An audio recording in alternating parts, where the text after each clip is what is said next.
यह एक खूबसूरत, दिलचस्प और भावनात्मक कहानी है जो हरीम और आयशा की दोस्ती के इर्द गिर्द घूमती है। बिलाल सिटी की शांत गलियों में सुबह की नरम धूप फैल रही थी। पेड़ों की छाया जमीन पर खूबसूरत नक्श बना रही थी। इसी बस्ती के एक साधारण मगर प्यारे घर में आयशा रहती थी। आयशा एक बेहद खुशमिजाज, ज़हीन और हमदर्द लड़की थी।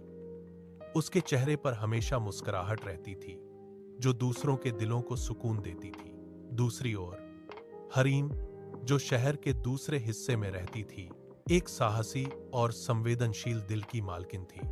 वह पढ़ाई में बहुत अच्छी थी, लेकिन थोड़ी सी शर्मीली भी थी।